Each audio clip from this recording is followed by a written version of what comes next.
Merci d'être avec nous. Merci, merci, merci. Alors, on va commencer. Alors, donc, je m'appelle Kissy Perron, pour ceux qui me connaissent déjà. Et aujourd'hui, je suis accompagnée de Arthur Epassa. Donc, Arthur, je te laisse te présenter.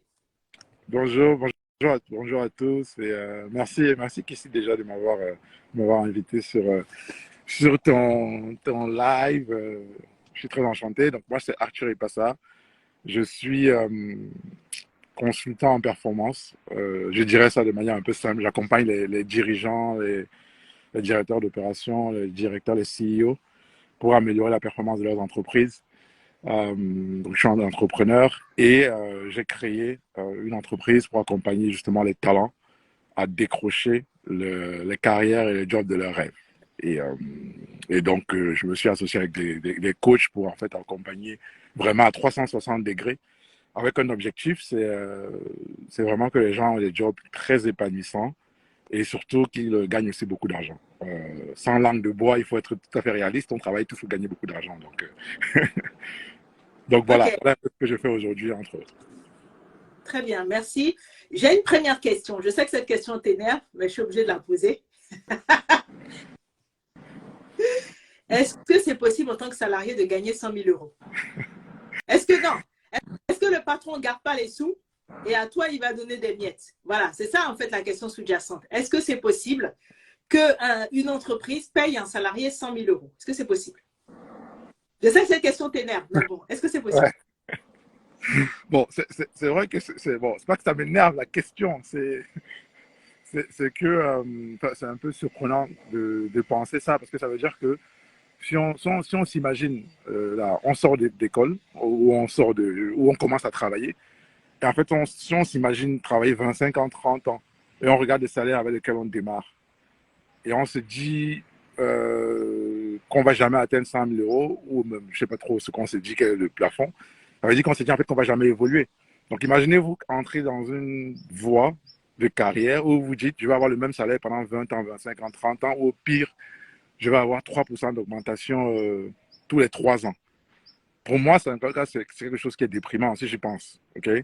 Et, euh, et en fait, j'y avais réfléchi quand j'ai commencé à travailler parce qu'en fait, je me suis dit la même chose. Je me suis dit, mais attends, si le salaire que j'ai quand je commence en tant qu'étudiant, après avoir fait mes études, 30 ans après, j'ai à peu près le même salaire, mais en fait, quand je vais avoir une famille, quand je vais avoir des aspirations, quand je vais vouloir acheter ma maison, tout ça, comment je vais faire en fait? Voilà. Donc, pourquoi je parle de ça, c'est que si on se pose la question si 100K, si on imagine que 100K, c'est pas atteignable, alors ce qu'on est en train de se dire, c'est qu'on peut pas évoluer dans la vie. Parce que pour moi, après 20 ans, 30 ans, si on pense pas qu'on peut passer de, je sais pas, même si c'est de 1000 euros, supposons de 20 000 euros à 100K en 30 ans, quelque part, on se dévalorise un peu. Donc, c'est pour ça que pour moi, cette question, je l'aime pas, en fait, parce que je pense que ça vient juste du fait qu'on n'a peut-être pas vu autour de nous des gens qui gagnent 100K. D'accord. Ok. Donc, ça, c'est la première question. Donc, pour toi, si je comprends bien, si je résume, c'est que normalement, on doit aspirer à gagner ce montant-là. C'est quelque chose de normal. Est-ce que c'est dans toutes les industries qu'on peut gagner 100 000? Ou ça dépend de dans quel métier on bosse? Parce qu'il y a des métiers, malheureusement, même au bout de 20, 30 ans, on ne gagne pas 100 000. Donc, dans quelle industrie est-ce qu'il faut s'orienter pour gagner ça, selon toi? On dit malheureusement, est-ce que je peux vous donner un métier pour toi où les gens ne gagnent jamais 100 En 000? fait, j'ai aucune idée. Ok, J'ai dit ça comme ça. d'accord. Voilà. Donc, je, je, je, c'est pour ça que je dis, c'est pour ça que je pense, dans beaucoup d'industries, même pour lesquelles on n'imagine pas, il y a des gens qui gagnent 100K. Je vais vous prendre un exemple. Et après, par contre, il faut se dire une chose, c'est que il y a différents types de contrats de travail. Il y a différents types de façons de travailler. En tout cas, de, de modes de travail. Un plombier, par exemple, pour vous. Moi, je connais des plombiers qui font 100K. Vous comprenez ce que je veux dire? Ouais. Voilà. Mais ils ont juste pensé différemment. Les plombiers qui sont salariés dans une entreprise de plomberie ne vont pas gagner 100K. Ça, c'est un exemple. C'est pour dire quoi? C'est que oui, c'est possible de gagner 100K. Dans les industries diverses, on peut gagner 100K. Maintenant, c'est quelle est la stratégie qu'on met en place et comment on y va. Donc, par exemple, il y a des gens qui vont te dire, oui, on regarde les gens dans la finance, les gens gagnent 100K au bout de 5 ans, par exemple. Parce que vous savez pourquoi? Vous prenez quelqu'un dans la finance qui a un portefeuille qui gère, qui vaut qui rapporte à l'entreprise 100 millions, 200 millions. Quand vous pensez que l'entreprise va lui donner 100K, il rapporte beaucoup plus. Et c'est là que je voulais arriver. En fait, vos 100K, vous, en fait, vous êtes pas, le patron s'en fout de vous. Je suis désolé de vous le dire, mais le patron, c'est pas personnel, en fait, quand il vous donne un contrat.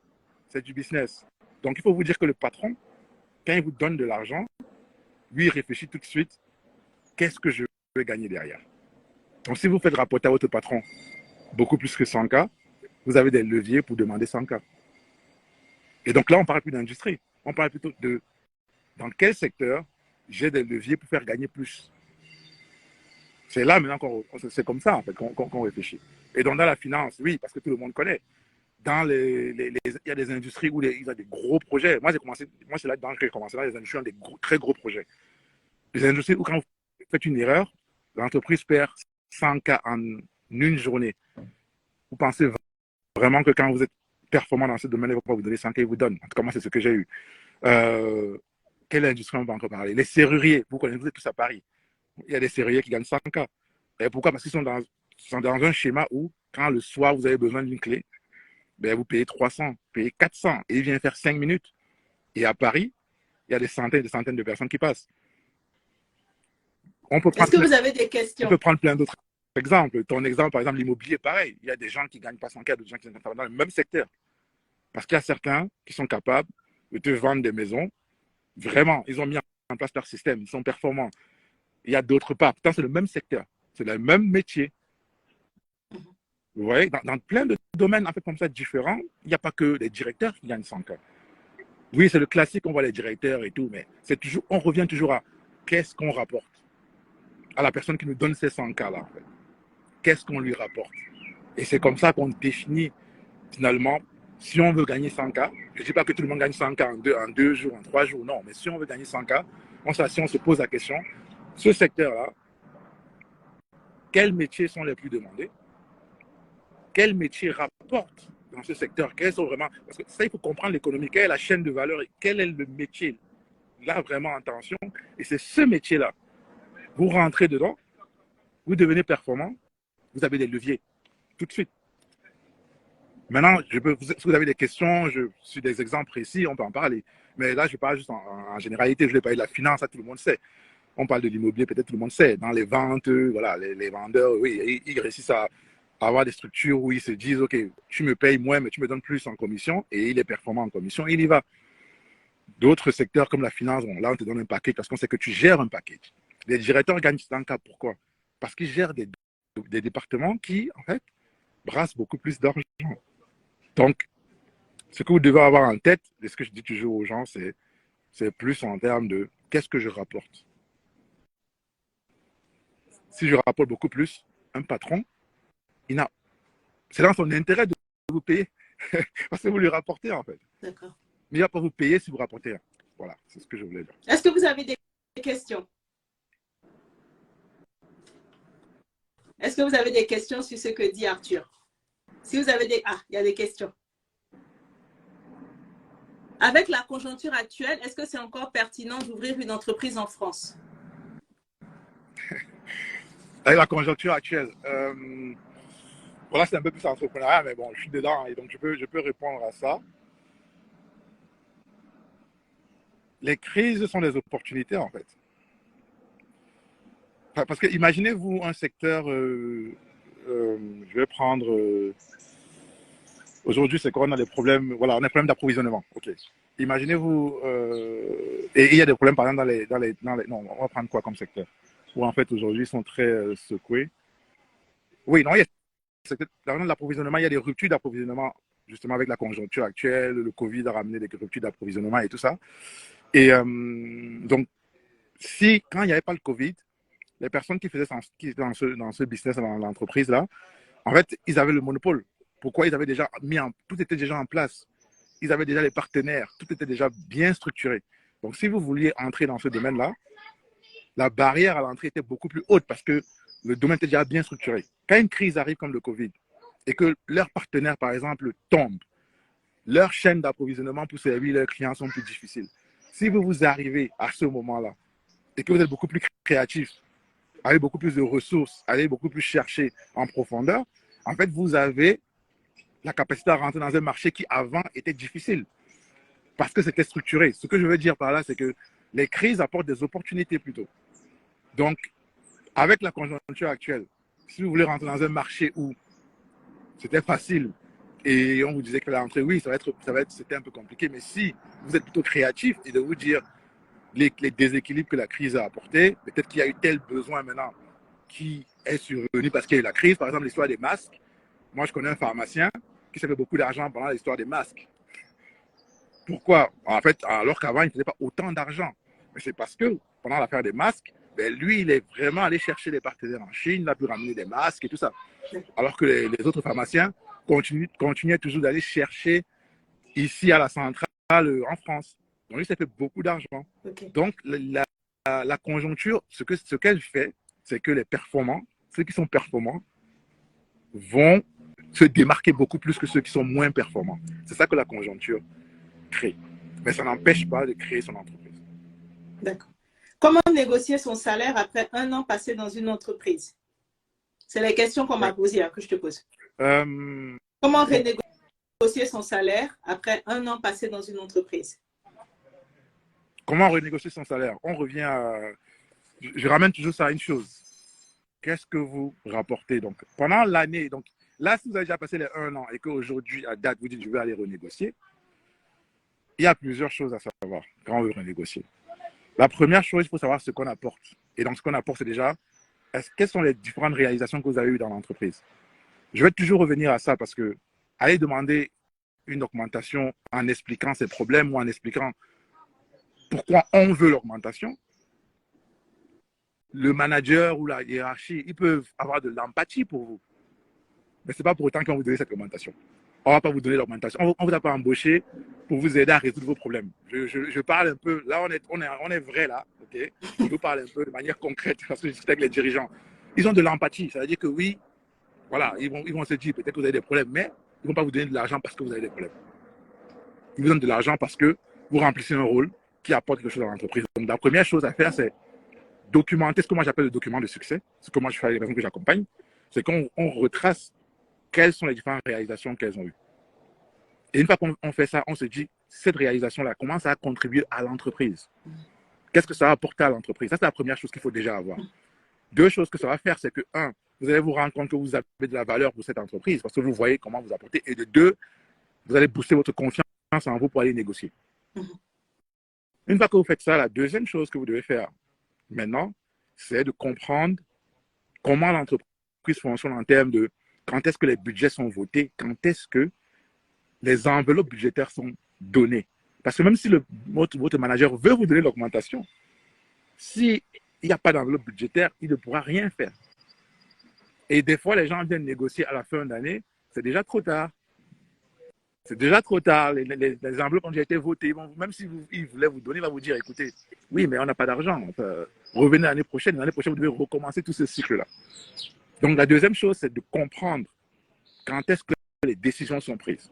Maîtriser ça et démarrer en amont. OK? La troisième chose, maintenant, quand je dis démarrer en amont, la troisième chose, c'est en amont, vous devez déjà commencer à discuter et de dire quelles sont vos aspirations en termes de oui, je veux une augmentation. Et à chaque fois en disant ça, c'est de dire, d'expliquer ce que vous avez réalisé pour pouvoir montrer que vous méritez cette augmentation. Donc, au fur et à mesure, vous avez ça. OK? Ça, c'est les trois choses. Si vous combinez ces trois choses-là, et que donc, vous essayez de faire ça de manière continue, c'est-à-dire vous montrez en valeur vos réalisations, vous montrez bien que vous voulez aussi cette augmentation. Et d'ailleurs, l'augmentation va venir tout seul. Je pense que soit ce sera parce que vous avez eu des performances, soit c'est parce qu'il y a peut-être une promotion, mais en tout cas, il y aura cette augmentation-là. Donc ça, c'est les trois choses. Maintenant, le dernier levier que vous devez faire, par contre, qui est en dehors de l'entreprise, c'est de comprendre le marché à l'extérieur. Donc, allez voir le marché par rapport à votre poste, par rapport aux concurrents. Cherchez à savoir combien les gens sont payés là-bas, combien les meilleurs sont payés, combien les personnes en moyenne sont payées. Si vous pouvez même déjà, en même temps, passer des entretiens à côté et avoir une offre d'emploi, c'est encore mieux. Vous gardez ça sous le coude. Ça, c'est les 4 choses que vous devez faire. Après, la dernière chose, bien sûr, vous devez prendre votre courage à 2 mains et aller voir votre N+1, N+2 et lui dire de manière diplomatique, bien sûr, mais lui expliquer que voilà ce que. Non, mais bien sûr, mais lui expliquer voilà, que vous voulez faire un point, c'est tout à fait correct, et vous voulez parler de votre situation actuellement, de où ce que vous en êtes, de ce que vous apportez à l'entreprise. Vous savez déjà que vous avez apporté. Vous avez déjà les preuves, vous avez déjà tout fait. Donc, quand vous allez arriver, vous allez expliquer qu'effectivement, aujourd'hui, voilà, vous êtes en aide, vous êtes bien satisfait de l'entreprise. Donc, il faut d'abord commencer par le positif. De l'entreprise, ce qui se passe bien, vous commencez par ça. Vous commencez par dire, j'ai fait en fait, j'ai regardé un peu tout ce que j'ai pu accomplir et je voulais partager ça avec toi, si c'est le boss. Et qu'on voit aussi quelles sont les prochaines étapes, parce que moi, je veux vraiment progresser, je veux évoluer. Et donc, comme ça, en fait, vous êtes déjà en train d'entrer finalement dans sa psychologie, qui comprenne en fait quelle est la valeur que vous avez au fur et à mesure. Et c'est à la fin que vous allez dire effectivement, aujourd'hui, vous pensez que vous méritez une augmentation. Et vous, parce que vous avez déjà regardé le marché, vous pouvez même donner un chiffre. Vous pouvez donner un chiffre. Là, maintenant, ça sera la balle dans son camp, mais vous avez fait toutes les étapes. Vous avez fait toutes les étapes. Maintenant, sachez que les entreprises sont très différentes. Il y a des entreprises qui, effectivement, vous avez plus de levier. Il y a des entreprises qui vont vous dire non. Il faut être prêt quand vous allez aussi faire ça. Il faut être prêt à vous dire qu'est-ce que je fais si jamais je n'ai pas cette augmentation. Normalement, qu'est-ce qu'on fait? Quelqu'un qui est allé négocier l'entreprise, qui a préparé son document de succès, qui a tout documenté, qui sait ce qu'il a ramené, qui va, peut-être pas au bon moment, parce que parfois aussi il y a ça, parce que les gens ne savent pas exactement quand est-ce que les budgets sont votés, qui part et peut-être pas au bon moment et que l'employeur lui dit non. Qu'est-ce qu'il doit faire? Est-ce qu'il revient encore à charge l'année prochaine ou est-ce qu'il se dit bon, je m'en vais? Qu'est-ce qu'il fait? Ça, c'est du cas par cas. Je peux pas dire à une personne, pas, reviens, non. Mais par contre, il y a une chose qui est certaine, il y a plusieurs éléments à prendre en compte. La première, c'est quels sont vos plans de carrière à 5 ans et comment l'entreprise dans laquelle vous travaillez s'intègre dans ces plans de carrière. Je vais prendre un exemple. Si vous êtes dans une entreprise qui vous donne sur votre profil de la consistance, une entreprise qui est connue, ça fait 1 an que vous êtes là, et vous savez qu'à 5 ans, vous voulez devenir, je ne sais pas, tel poste. Vous savez que c'est important, ce truc, cette entreprise où vous êtes. Vous n'allez pas partir parce qu'on vous a refusé l'augmentation. À vous de savoir, est-ce que vous pensez long terme carrière ou vous pensez juste là, maintenant. Vous allez peut-être rester, mais vous savez déjà que dans 2 ans, vous partez parce que ça ne correspond pas. Mais vous restez parce que vous savez ce que vous voulez prendre. OK? Maintenant, si ça fait 5 ans que vous êtes là, vous êtes en dessous du marché complètement. L'entreprise, elle vous dit non. Vous essayez de comprendre les raisons pour lesquelles elle vous dit non. Et en fait, les raisons, vous vous rendez compte que ce n'est pas très clair. Parce que moi, ça m'est déjà arrivé, ça. Ce n'est pas très clair. Mais maintenant, vous avez fait 5 ans. Vous êtes en dessous du marché. Vous vous sentez compétent. Si vous avez déjà commencé à discuter en fait à côté, peut-être que vous avez déjà des opportunités à côté. Pourquoi hésiter? Allez choisir une opportunité qui va vous permettre d'atteindre vos objectifs de carrière. Là, vous partez. Mais le dernier point que je voulais mentionner, c'est pas. Maintenant, chacun a ses circonstances. C'est-à-dire que la personne, vous avez une famille, vous ne pouvez pas partir comme ça. Donc, peut-être vous restez et vous commencez à chercher le temps de trouver une meilleure opportunité. Ça, c'est ce que je peux dire à une personne qui est dans ce cas-là. Puis, il y a souvent des personnes qui ont peut-être la peur de changer, la peur du changement. Donc, c'est peut-être là que les accompagnements aident d'autres personnes parce que quand vous êtes tout seul, vous ne le savez pas. Peut-être même vos proches vont vous dire, mais attends, vous avez déjà un bon boulot, c'est pas grave si tu vas très bien payer. Donc, tu restes là 2 ans, 3 ans, 5 ans, 6 ans. Et après, on regrette. Donc, à ce moment-là, des fois, c'est juste la confiance en soi ou bien même la peur du changement qui intervient. Mais si je résume, c'est pour dire que c'est quand même du cas par cas. C'est du cas par cas, mais j'ai donné quelques éléments qui permettent à vous dire en fonction de mon cas, voilà quand même les leviers que j'ai. Donc, on a quand même des leviers dans cette situation-là pour pouvoir atteindre le salaire qu'on veut. En tout cas, nous, on accompagne les gens et ce qu'on dit souvent, c'est ça, c'est que une personne peut venir nous voir pour la promotion à l'interne. On commence à travailler avec elle. Parce que nous, quand on travaille, c'est OK, on regarde effectivement les documents de succès, on regarde ce que ça apporte à l'entreprise, on regarde un peu comment la personne se met en valeur aujourd'hui, que ce soit sur LinkedIn, que ce soit même dans son entreprise. Puis après, on fait ce qu'on appelle une cartographie. Ça veut dire quoi? Attends, je fais une pause. C'est-à-dire que, attends, déjà, Easy Eza, j'ai vu tes questions. Si tu veux, tu peux les poser dans la jauge à questions à droite. Comme ça, on va les reprendre et ça ne va pas se perdre. Donc, j'ai vu tes questions, hein, je vais les poser. J'essaie de les retenir, mais pose-les dans la jauge à questions, s'il te plaît. Comme ça, je pourrai les reprendre. Donc, si ce que tu es en train de me dire, c'est que toi, avec ton entreprise, il y a ce que la personne pense être et vous allez, entre guillemets, jeter un regard externe et expliquer à la personne qui, en fait, elle est, au regard de ce qu'elle pense être. C'est pas qui elle est, c'est comment, c'est pas vraiment qui elle. Je n'ai pas la prétention de dire qui elle est. Faut pas se dire, parce que des fois, à ces accompagnements, on dit oui, connaissance de soi. C'est plutôt juste qui elle est aujourd'hui à cet instant. C'est-à-dire, c'est pas qui elle est intrinsèquement, mais c'est comment elle se comporte aujourd'hui, quelles sont ses forces, quelles sont ses faiblesses. On a un travail sur les croyances limitantes, quelles sont ses croyances limitantes aujourd'hui. Parce que tout ça, ça évolue. Ne laissez jamais personne vous dire qui vous êtes complètement. Non, c'est qui vous êtes aujourd'hui en fonction des expériences que vous avez eues hier. Parce que demain, vous pouvez devenir quelqu'un de complètement différent qui excelle. Donc, si aujourd'hui, vous n'excellez pas, il y a souvent toujours une ou deux raisons. Et dès qu'on débloque ça, vous pouvez exceller. Donc, ce n'est pas qui elle est, c'est qui elle est aujourd'hui. D'accord. OK? Mais oui, on le fait parce que c'est très important de savoir où on se trouve. Quelles sont les croyances qu'on a, quelles sont les peurs qu'on a, quelles sont nos forces. Parce que des fois, on ne reconnaît pas nos forces. Quelle est la perception que notre employeur a de nous aussi? La valeur perçue. On travaille dessus. Et ensuite, par contre, il y a une partie stratégie qui est dans ce qu'on appelle la cartographie des dirigeants et des décideurs. Donc, quand vous êtes dans une entreprise, il faut quand même savoir analyser les dynamiques, savoir analyser le contexte pour savoir si c'est vraiment nécessaire et c'est utile de persister dans cette voie. Parce que des fois, ce n'est pas utile. Des fois, vous êtes dans une entreprise qui ne va pas vous valoriser. Et à ce moment-là, même ces personnes qui viennent nous dire « Oui, je veux la promotion », à un moment, on arrive à un point où on leur dit « On peut essayer, on essaye, mais sachez que cet environnement est toxique. Sachez que cet environnement, par rapport à la cartographie qu'on a faite, ce sera très difficile. Même si vous obtenez cette promotion maintenant, ce sera très difficile d'évoluer. » Ça, il faut le savoir, il faut apprendre à le reconnaître. C'est juste apprendre à voir ce qu'on a en face de nous et plutôt que de rêver, de se dire que dans une entreprise qui ne promet, il n'y a personne qui est promu, jamais, jamais, jamais. Ils sont toxiques avec tous les employés. Avec moi spécialement, ils vont être très gentils. Non.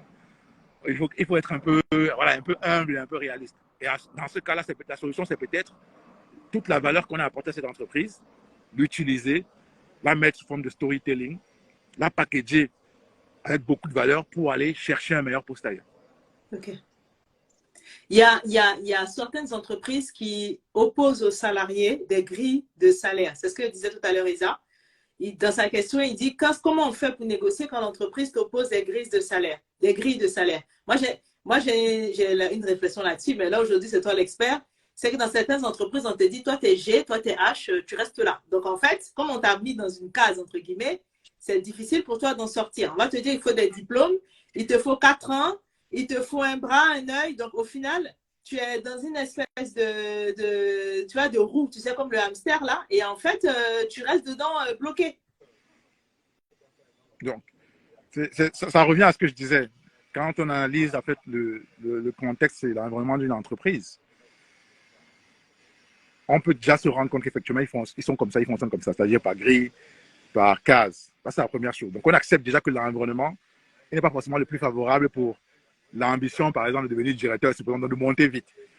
La deuxième chose, par contre, qu'on fait, c'est d'identifier dans l'entreprise des personnes qui ont eu peut-être un parcours atypique comme le nôtre, qui ont réussi. Si on n'identifie aucune personne, c'est un red flag, c'est un drapeau rouge. Et c'est pour ça que je disais qu'il faut être humble, pour se dire, attends, on ne va pas transformer une entreprise.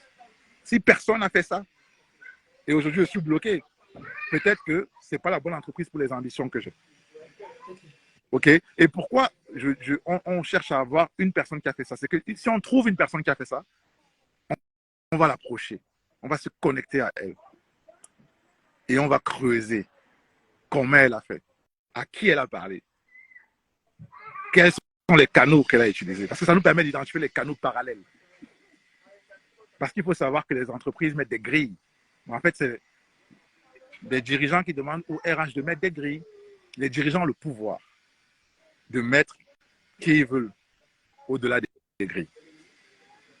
Et dans plusieurs entreprises sont des grilles, vous voyez des gens qui ne sont pas passés par le même chemin que tout le monde.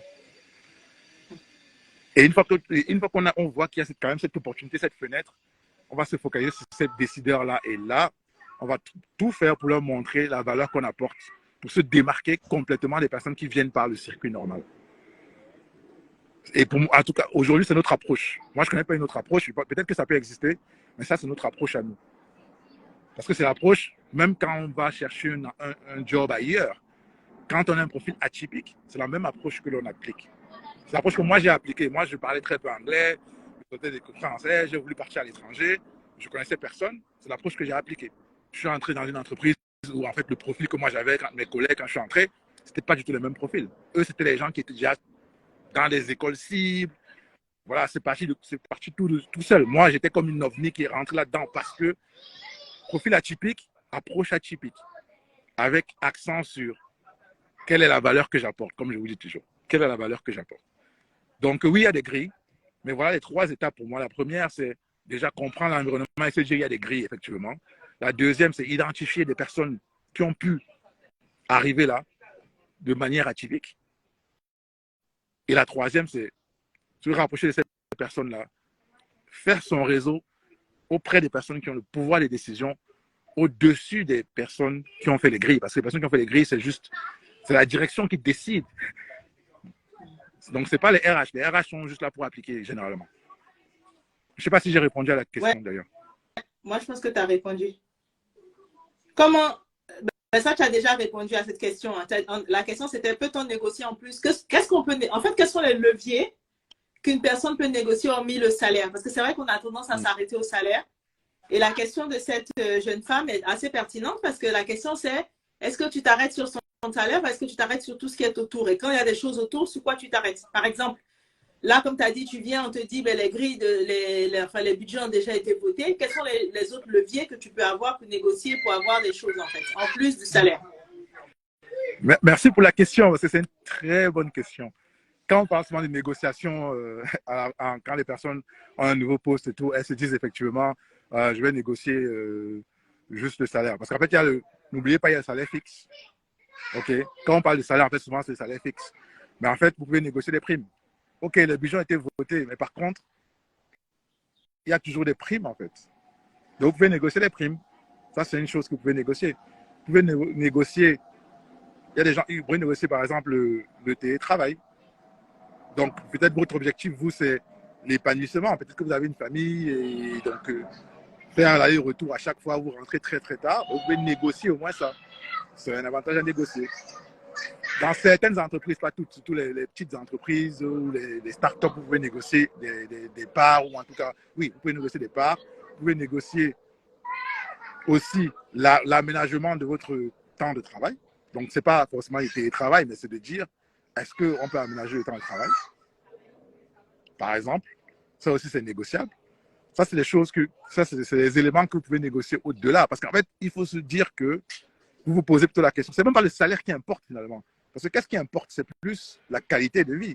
Quand vous demandez plus d'argent, parce que vous vous dites qu'avec plus d'argent, je vais pouvoir faire tel ou tel ou tel ou tel. Mais dans votre qualité de vie, est-ce qu'il n'y a que de l'argent? Non, il y a le temps passé avec votre famille. Donc, vous pouvez négocier ça. Si jamais il y a, je ne sais pas, il y a une filiale près de chez vous, je dis n'importe quoi, vous pouvez négocier plutôt d'être transféré dans la filiale. Au moins, vous êtes à côté de chez vous. Vous pouvez peut-être négocier ça. Vous pouvez aussi négocier le fait que, par rapport à certains objectifs, là, il faut être conscient que vous devez être performant, mais par rapport à certains objectifs, vous dites, OK, cette année, c'est pas bon. L'année prochaine, c'est bon. Donc, on se met en accord, on se décrit. Si j'atteins tant, quels sont les critères pour que j'atteigne ça, quoi?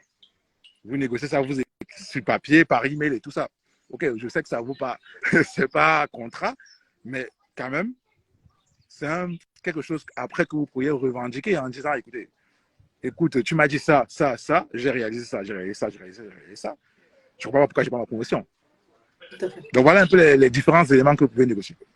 La question que je me pose aussi, c'est tu parles de performance. Comment on fait pour être performant? Même si je sais que c'est une question bateau. Parce que des fois, on peut être quelqu'un qui travaille énormément, avoir l'impression d'être performant.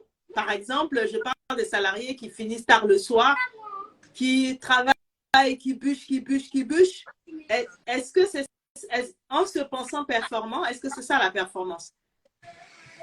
Ou est-ce que c'est un problème d'organisation? C'est-à-dire, parce qu'il y a la performance où la personne est rincée en disant j'ai vraiment fait le maxi, mais en fait, ce n'est pas de la performance.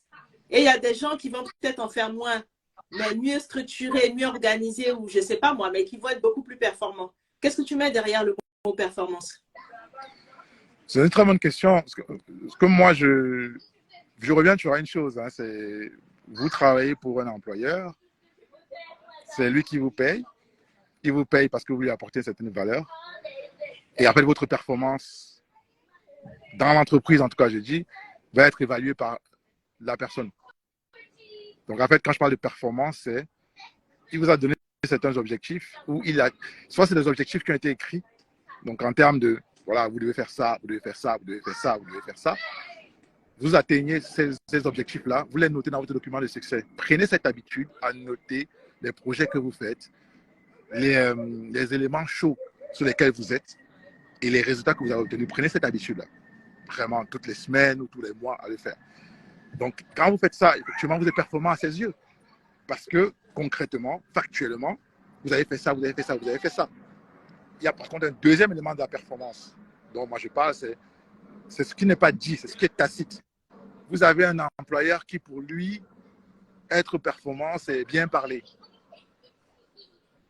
Ben, vous avez quelqu'un qui sera peut-être moins performant en termes de résultats, mais à la fin, l'employeur va le trouver super performant parce qu'en fait, il a trouvé le moyen de communiquer avec son boss, qui convient au boss. Donc, le boss ne va pas créer de la gêne parce que des fois, vous êtes très bon, vous avez même un bon résultat, mais vous venez présenter, ce n'est pas de la bonne manière.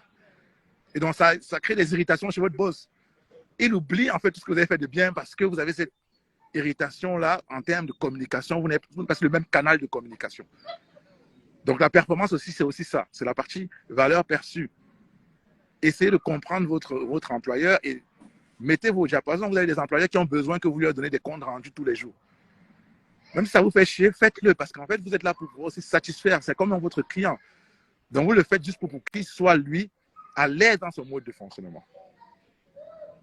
Ça, c'est ce que moi j'appelle performance. Et je sais, quand tu poses cette question, c'est parce que beaucoup de personnes pensent qu'il y a aussi la performance individuelle. Est-ce que vous vous évaluez, vous? Et ça, oui, c'est là que entre en compte, effectivement. Est-ce que je suis bien organisé? Est-ce que je suis efficace? Mais efficace pourquoi? Pour délivrer les résultats qu'on attend de moi. C'est ça, en fait. Donc, pour moi, quand je parle de performance, c'est ça. Vous serez évalué sur la performance que votre manager N plus 1, N plus 2 va estimer. Non, moi, je te dis ça parce que je me souviens d'une jeune femme, notamment, avant. Nous, dans notre équipe, en tout cas quand j'étais salariée en banque, on l'appelait la secrétaire parce qu'on disait, mais c'est impossible, c'est pas une vendeuse. Mais la responsable aimait cette fille parce qu'elle faisait du reporting, du machin. Tandis que nous, on était là, hey, il faut vendre. C'est pour ça que je te pose cette question parce que je dis, des fois, là où nous, on appelle performance, où on va bûcher, sortir les résultats, des fois, le responsable, il veut juste que tu sois juste, tu vois ce que je veux dire? Tu fasses juste les résultats et tu ne fasses pas de vagues. Donc, c'est pour ça que je dis, est-ce que quand on intègre une entreprise, c'est très important de connaître les codes de cette entreprise et de savoir ce que le N plus 1 entend par performance. Parce que si c'est pour toi, c'est du résultat. Quand je dis toi, je veux dire la personne. C'est du résultat. Donc, tu arrives, tu fais du résultat. Tu ne discutes pas avec les gens parce que tu n'as pas le temps. Tu dis non, les sujets de discussion, ça va 5 minutes. Moi, je n'ai pas envie de discuter. Ça se trouve, même si tu es performant, en termes de résultats, tu risques de le saouler parce que, par exemple, tu ne discutes pas avec les équipes, avec tes collègues, tu ne prends pas le café, c'est pas ton délire, tu n'assistes pas au pot de départ, enfin, ce genre de choses, quoi. Si vous avez des questions, n'hésitez pas à poser vos questions hein. Dans la jauge à questions. Très bien. Non, mais c'est exactement ça. Ce que je te disais, c'est qu'il y a la partie performance résultat et il y a la partie performance être au même diapason que comprendre les attentes en face. Et les attentes, effectivement, c'est ce que tu as dit. Hein. C'est ce que je disais, c'est communication. Qu'est-ce que la personne attend? Mode de fonctionnement. C'est ça, en fait, qu'on appelle les codes. Mais c'est les codes de l'environnement dans lequel on se trouve. Et c'est ça aussi. Il faut satisfaire votre client. Et votre client, c'est ça, c'est la personne qui va vous donner ce que vous voulez. C'est ça, c'est lui votre client ou elle votre client. OK. On a une question. Est-ce que vous avez des questions? Qu'est-ce que vous pensez de tout ce que dit Arthur? Est-ce que vous avez des questions? Est-ce que vous vous retrouvez dans ce qu'il dit?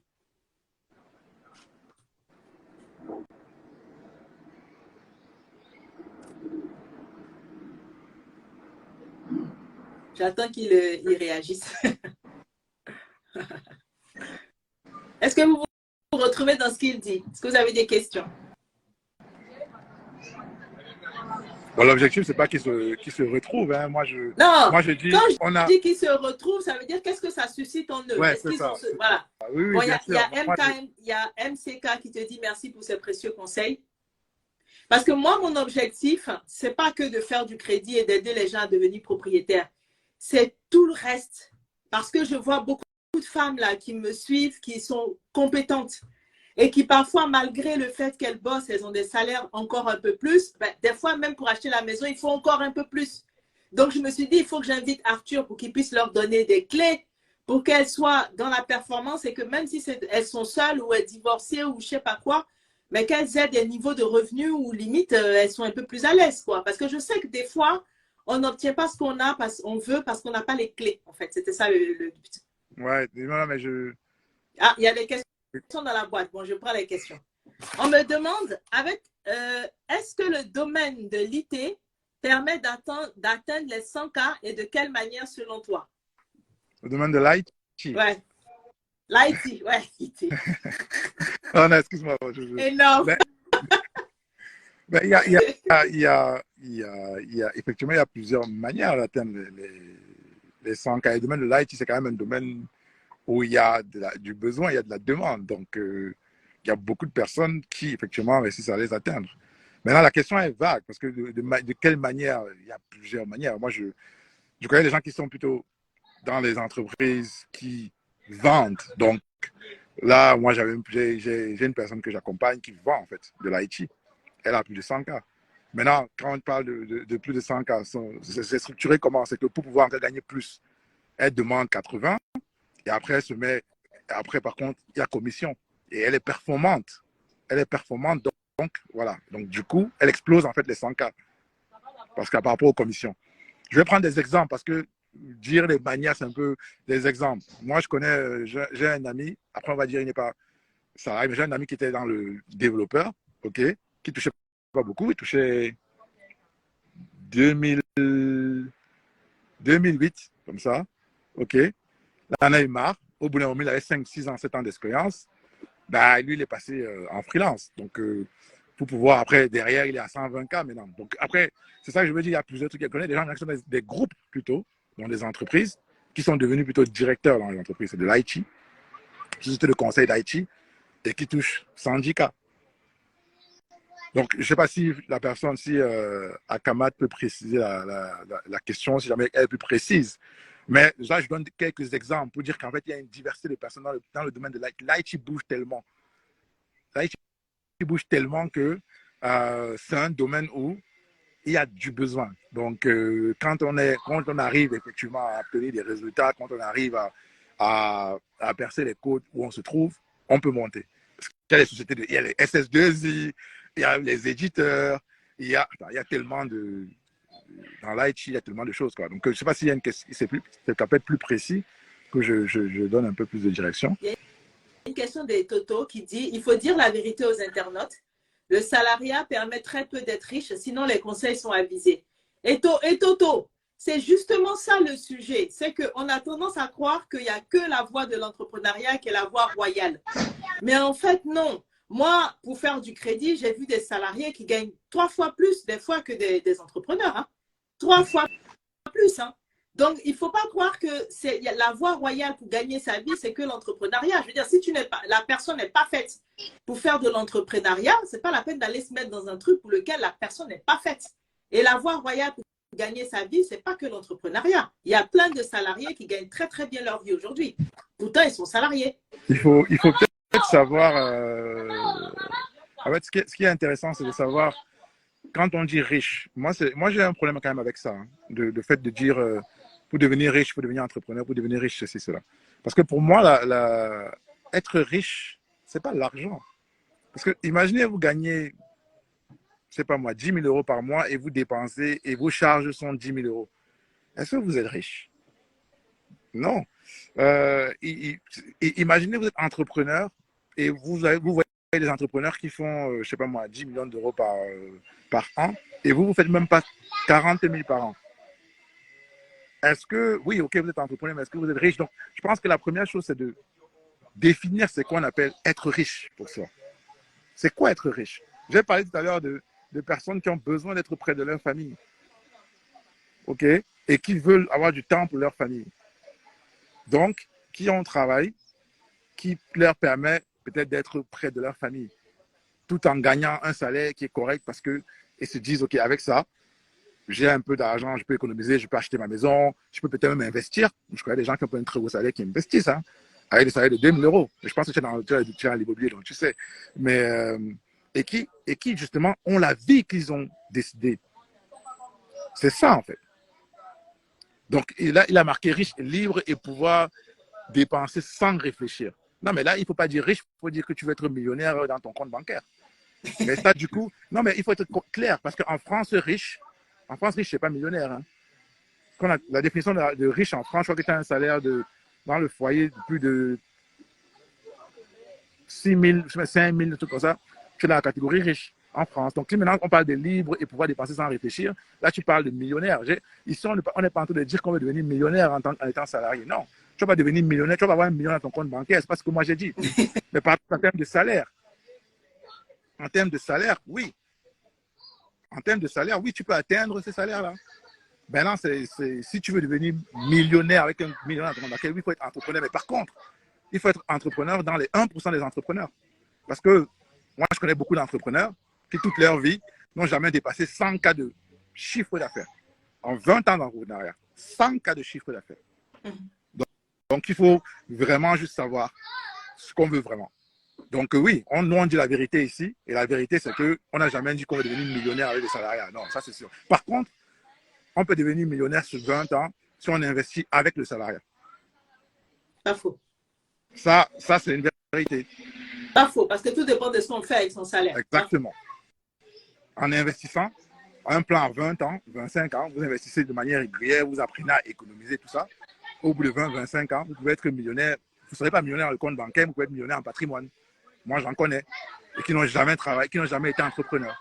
Donc, il faut vraiment définir ce qu'on veut et de quoi on parle. Parce qu'effectivement, sur Internet, trop d'entrepreneurs vous disent, oui, entreprendre pour devenir riche. Parce que c'est ce qu'ils vendent. Et moi, je peux comprendre. Voilà, c'est les formations qu'ils vendent. Ils vous disent, vous allez être libre. Un entrepreneur n'est pas libre. Moi, aujourd'hui, je suis entrepreneur. Je peux vous dire que je travaille beaucoup plus que ce que je faisais. Et beaucoup en plus, il y a le sommeil. C'est ça. Je ne suis pas libre. Sommeil, hein. Le sommeil. Mais bon. Tu sais, non, c'est pas vrai. C'est que, effectivement, tu as cette liberté, certes, mais tu réfléchis 2 fois plus. Tu dois connaître l'envers du décor. Tu dois avoir des compétences. En tout cas, quand tu débutes en marketing, en compta, tu vas sortir de ta zone de confort. Si tu n'aimes pas sortir, ben ça, tu vas devoir sortir. Tu vas devoir parler avec diplomatie. Tu peux pas dire stop aux gens quand tu as envie de dire stop. Enfin, t'es pas libre, hein? C'est clair. Mais ça, c'est un débat, c'est un autre débat, ça. Tu as une question? Bonjour, se former en continu permet de renforcer. Est-ce que le fait de se former en continu permet de renforcer sa valeur entreprise?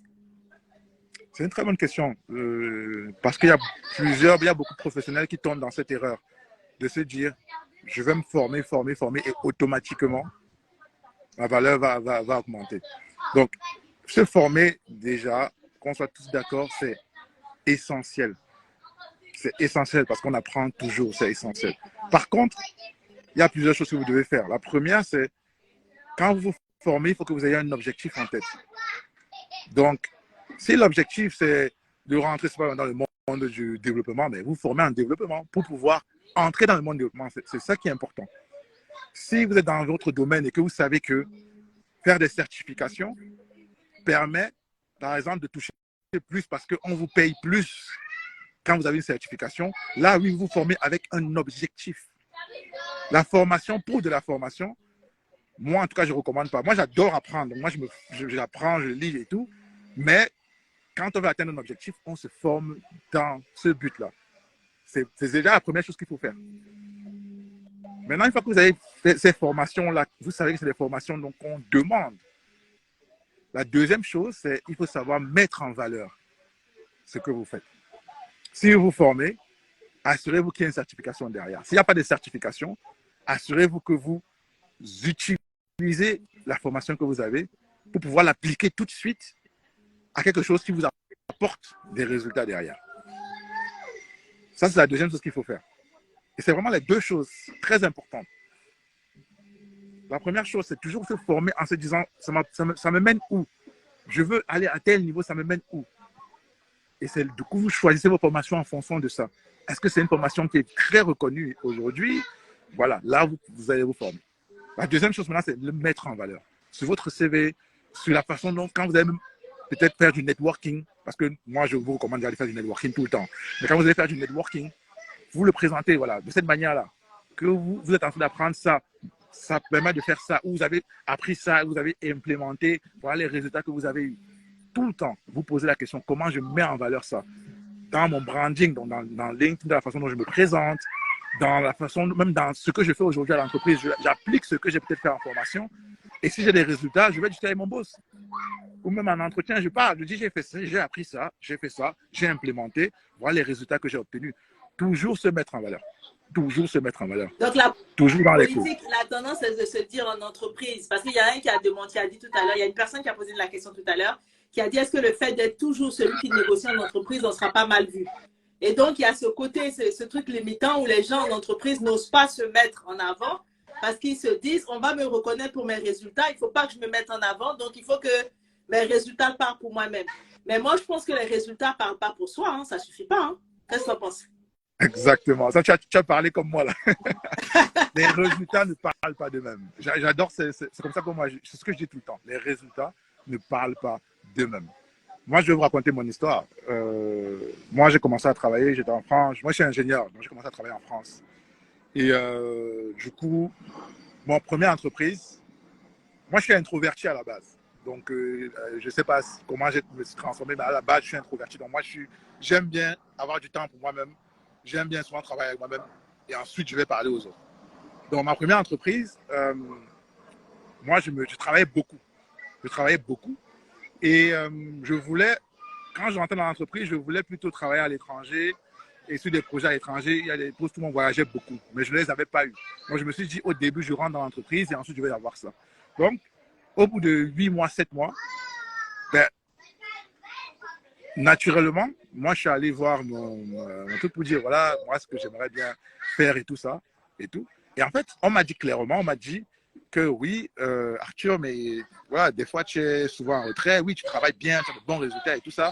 Mais des fois, on ne te sent pas force de proposition. Des fois, on ne sent pas que tu prends le sujet, le leadership et tout ça. Et cet instant m'avait beaucoup marqué. Parce que moi, j'étais persuadé. Sortant d'école, moi, je savais que je travaille dur, j'ai de bons résultats. Je les présente, la personne qui est en face de moi dit oui, très bien, elle va, elle est présente et tout. J'étais persuadé que ça, c'était gage de reconnaissance. Que ça devait me donner ce que je voulais. Et je n'ai pas eu ce que je voulais à ce moment-là.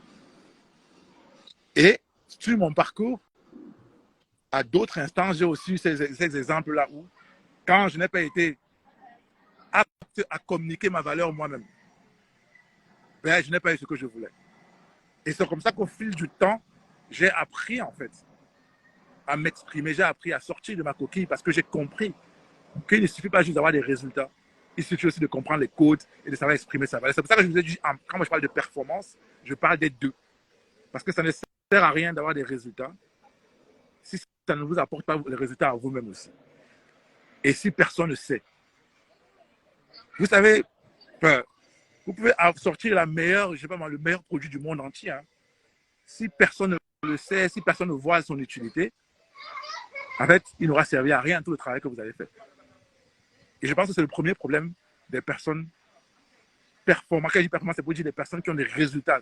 Souvent, en entreprise, il y a une personne qui dit, attends, cette personne est intelligente. Cette personne, elle bosse bien, mais tu vois que la personne, elle décolle pendant sa carrière. En fait, c'est souvent le premier problème. C'est que l'école ne nous apprend pas à se mettre en valeur. L'école nous apprend à bosser. Bosse, est ta note. On va te reconnaître parce qu'on prend les feuilles, on note, on donne les bulletins. On ne te demande pas de faire quelque chose en plus. Juste, elle est note. Donc, c'est comme ça qu'on a été formaté. Et je pense vraiment que c'est souvent ça le déblocage de beaucoup de personnes. Parce que même quand on n'est même pas introverti, hein, les personnes souvent sont timides aussi. C'est que j'attends que, parce que lui c'est le N plus 1, le N plus 2, j'attends que le N plus 1, le N plus 2, tu vois, me donne ma chance. Oh, on ne m'a pas donné ma chance. Malheureusement, dans la vie, on ne vous donne pas toujours votre chance. Donc, je pense qu'il faut essayer de sortir de votre site, quelle que soit la situation. Même quand on est introverti, on peut, même quand on est timide, en fait, on peut apprendre à démontrer sa valeur. Et ça s'apprend, parce qu'il y a des erreurs aussi qu'on ne doit pas faire. C'est sûr. Certainement, vous n'êtes pas toutes les fois en réunion dire oui, je veux ça, ça, ça. Non. Mais par contre, quand on dit communiquer sa valeur, les gens pensent souvent que c'est être un vendeur de tapis. Mais ce n'est pas le cas. Communiquer sa valeur, ce n'est pas ça. Vous devez communiquer votre valeur parce que vous méritez de communiquer votre valeur. Si vous avez de la valeur, vous le méritez. Et par contre, oui, vous apprenez à le faire. En tout cas, nous, on apprend aux personnes à le faire parce qu'il y a des façons de le faire. Même quand on connecte avec personne, il y a des façons de le faire. C'est ce que je vous ai dit en fait au début. J'ai dit quoi? J'ai dit, vous présentez ce que vous avez réussi. Vous présentez vos résultats. Et ensuite, vous dites, voilà, je pense mériter ça. Autour de vous, vous avez un certain niveau. Dans les autres entreprises, les gens sont payés 30% au-dessus de vous. Mais vous avez le droit de dire à votre manager, attendez, moi, ma valeur à côté, c'est 30% quand même. Ça n'a rien d'être un vendeur de tapis, en fait. C'est plutôt d'être quelqu'un plutôt de juste, en fait. C'est même plutôt quelque chose, c'est même plutôt une grande valeur pour moi. Et c'est ça qui, moi, chez moi, m'a débloqué, si vous voulez. C'est que je me suis dit, mais attends, si je me considère à un moment que j'ai de la valeur, est-ce que j'accepterais de payer quelqu'un, de sous-payer quelqu'un, moi? Non. Pourquoi j'accepte qu'on me sous-paye? C'est comme ça que moi, j'ai débloqué, en fait, dans mon mindset. Il y a plusieurs façons de vous débloquer, parce que les gens, on est tous différents, mais moi, c'est par rapport à mes valeurs. Et moi, mes valeurs, c'était ça, c'était de me dire, mais attends, moi, je n'aime pas sous-payer les gens, par exemple. Donc, pourquoi est-ce que j'accepte qu'on me sous-paye, moi? Ah non, non, non, non, non. Je mérite, donc je vais aller chercher. Et c'est ça qui a débloqué. Donc, on a tous des valeurs, on a tous des pensées limitantes, des croyances limitantes. Mais il faut les débloquer. Nous, en tout cas, on a un module de justement notre accompagnement pour ça, parce qu'on s'est rendu compte que vous pouvez dire à quelqu'un, fais A, B, C, D. Voilà ce qui va te donner ce que tu as à faire. La personne comprend, mais quand il faut passer à l'action, il y a un frein. C'est parce qu'il y a des croyances limitantes. Est-ce que certains d'entre vous ont déjà pensé à faire appel à un cabinet de conseil pour les aider dans leur carrière professionnelle? Parce qu'on a tendance à aller travailler dans l'entreprise sans comprendre les enjeux. Et vous pouvez passer 20 ans, 25 ans, 30 ans dans des entreprises et finir aigri parce que justement, vous ne vous êtes pas fait accompagner. Est-ce que certains d'entre vous ont eu le réflexe? Moi, j'ai rencontré une jeune femme là qui m'a dit qu'elle n'a pas hésité à engager un cabinet de conseil pour l'aider dans sa négociation, apprendre à se mettre en valeur et performer. Est-ce que certains d'entre vous ont ce réflexe de se faire accompagner? Parce que si vous ne l'avez pas, vos dirigeants, ils l'ont. Hein? Ah oui. C'est clair. Ceux qui sont vos N plus 2, plus 3, plus 4, ils engagent des cabinets de conseil pour les aider justement à driver leur carrière. Ils n'arrivent pas là où ils arrivent comme ça d'un claquement de doigts. Hein. Ils se font accompagner. Est-ce que vous, c'est quelque chose que vous vous êtes déjà dit, il faut que j'engage quelqu'un si dans mes objectifs à 5 ans, à 10 ans, je veux arriver à tel poste, il faut que je me fasse aider. Notamment par quelqu'un qui n'est pas dans l'entreprise et qui ne se sent pas menacé, entre guillemets, ou de compétition avec vous et qui peut, du coup, vous aider mieux. Est-ce que vous avez pensé à faire, par exemple, appel à des cabinets tels que celui d'Arthur, par exemple? Dites-moi. Donc, Madame Finance, elle dit qu'elle n'y a pas pensé. Pour ma part, je n'ai pas eu ce réflexe. D'accord?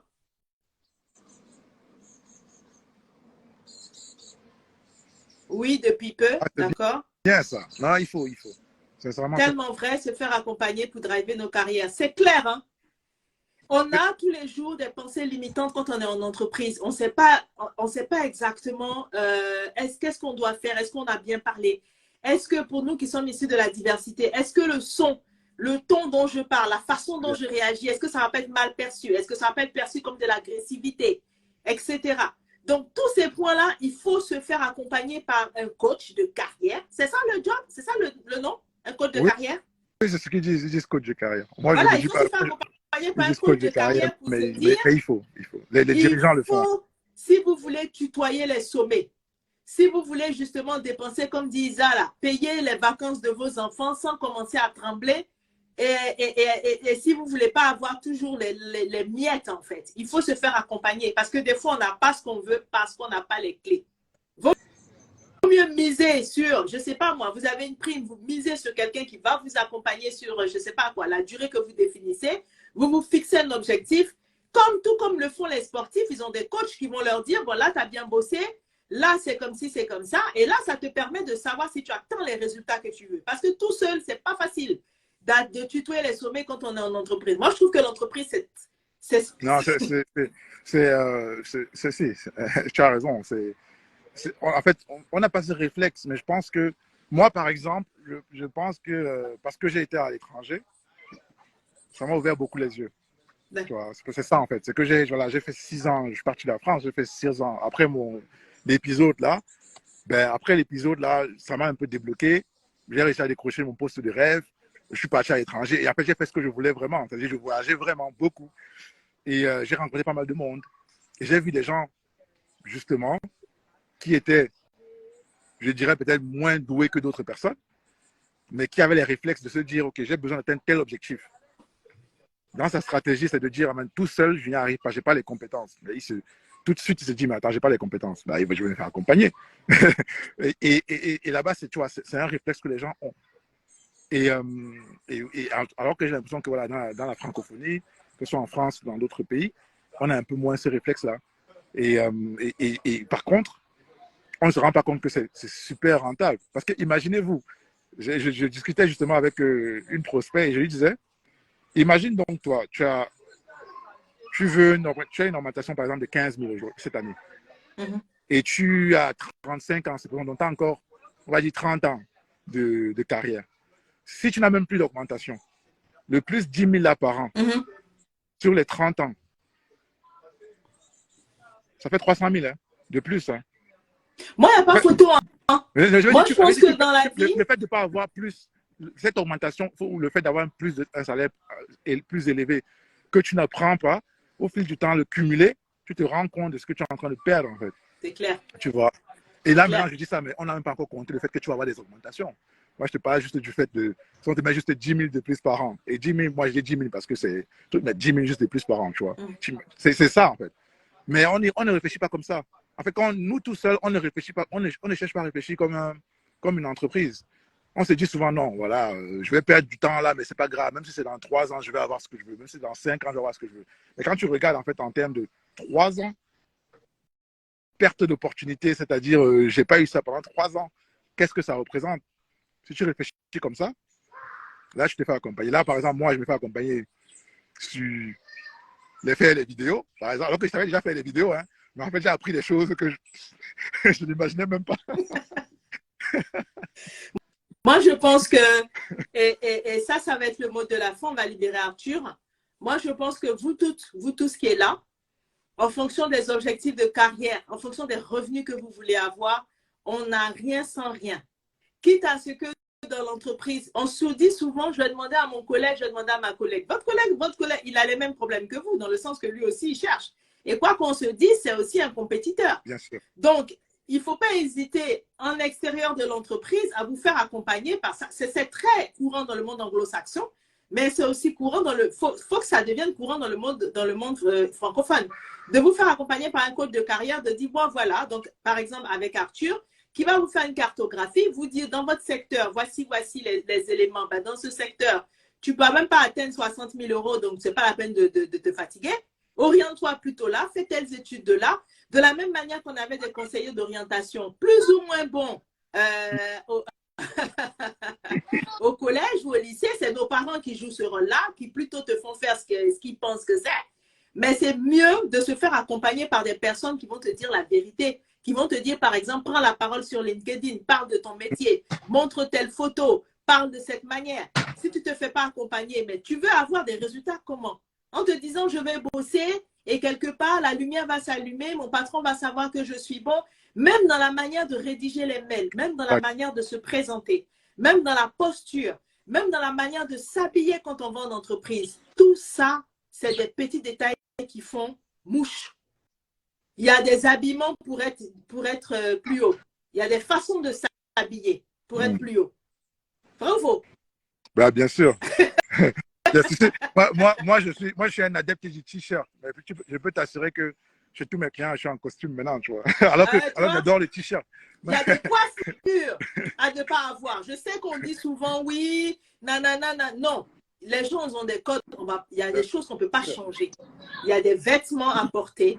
Il y a des matières à porter. Il y a la façon de s'exprimer. Il y a le vocabulaire qu'on emploie. La manière dont on prononce les mots. On ne peut pas dire wesh en entreprise ou t'as vu quoi ou je te kiffe. C'est pas possible. Là, il y a des bouquins que...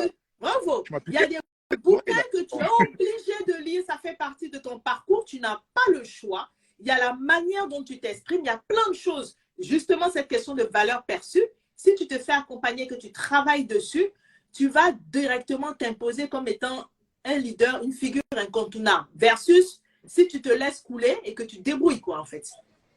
Est-ce que tu as le mot de la fin, Arthur? Oui, le mot de la fin, c'est un peu trop. Je vais te laisser le mot de la fin, c'est quand même toi. Mais non, ce que je vais juste te dire, c'est effectivement, j'espère que je vous ai apporté de la valeur. Moi, c'est ça mon intention. Parce que je sais, effectivement, comme Kissy l'a dit, les codes, les gens ne l'ont pas. Moi non plus, je ne les avais pas quand j'ai démarré.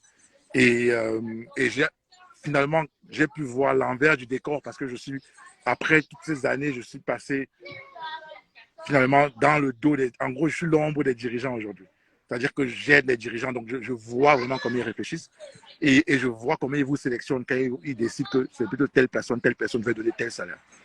Et je pense que il faut avoir les codes, comme Kissy l'a dit. En fait, finalement, c'est ça. Quand on dit les codes, là, ça englobe tout cet ensemble qui Kissy a bien évoqué.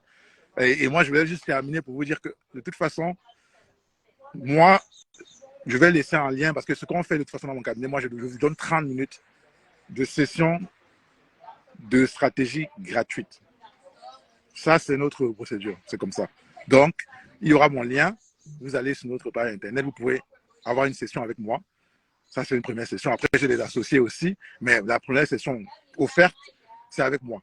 Parce que moi, j'aime bien discuter avec les gens. Parce que je me rends compte qu'effectivement, il y a toujours ces petits trucs. Des fois même, je fais des sessions et il n'y a pas d'accompagnement. Parce qu'après notre accompagnement social, l'accompagnement, on fait quand même un vrai accompagnement. C'est pas juste. Donc, du coup, on fait ces sessions-là déjà au moins pour que des fois, ça débloque certaines personnes. Et moi, j'ai une personne que, par exemple, que j'ai eu une session avec elle. Elle était en entretien. On lui disait à chaque fois, oui, le profil n'est pas le bon. Oui, le profil n'est pas le bon. On a fait 2-3 choses. On a parlé de 2-3 choses. Elle a corrigé. Elle m'a écrit là, il y a 2 jours, pour me dire qu'elle a doublé son salaire. Juste parce qu'en fait, elle était déjà en entretien, donc elle était déjà dans le bon. C'est juste qu'il y avait des petits trucs, la façon de se présenter, la façon d'amener ses anciennes expériences. Et juste dans la session, au fait, elle a pu débloquer. Donc moi aussi, c'est ma manière, moi aussi, d'apporter de la valeur parce que je sais que ce n'est pas tout le monde qui va prendre mon accompagnement, mais même les personnes qui sont très motivées, qui réussissent à les notes qu'on a pendant cette session de clarification, là, ça les débloque quand même. Donc, moi, je vous invite, c'est une façon aussi de vous dire, vous pouvez aussi voir ce que peut apporter un regard extérieur à votre situation. Je vous invite, le lien qu'ici va le mettre, je vous invite vraiment à prendre des sessions et on laissera discuter pendant 30 minutes et vous verrez ce que ça peut vous apporter comme différence de perspective. Donc, merci beaucoup Arthur d'avoir accepté. Alors, moi, j'ai invité Arthur parce que je voyais beaucoup ce qui est sa communication sur LinkedIn. Et je me suis dit que ça va nous intéresser, nous tous, parce qu'on n'est jamais, tant qu'on est en vie, arrivé au bout et se dire, ah, moi, je connais, on apprend tous. Moi, je me fais coacher tous les jours, j'apprends un truc. Moi, des fois, quand tu parles, je me sens giflée, clairement.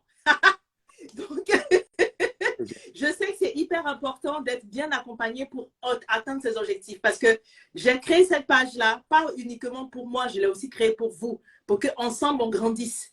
Donc moi, si j'apprends quelque chose, je vous en parle. Quel que soit ce que je découvre, où je me dis, moi, ça peut m'apporter, je me dis, ben, ça peut aussi vous apporter. Donc, n'hésitez pas à aller prendre une session gratuite avec Arthur pour savoir où vous en êtes, quels sont les objectifs que vous visez, et puis level up, quoi, comme on dit. Donc, voici mon mot de fin. Et merci infiniment, Arthur, d'avoir accepté notre invitation. Donc, pour ceux qui m'ont demandé, oui, je vais mettre le replay. Et merci encore pour l'invitation, pour l'acceptation de l'invitation. Merci beaucoup. Merci à toi, Kissy, pour l'invitation. Okay. Ciao. Salut!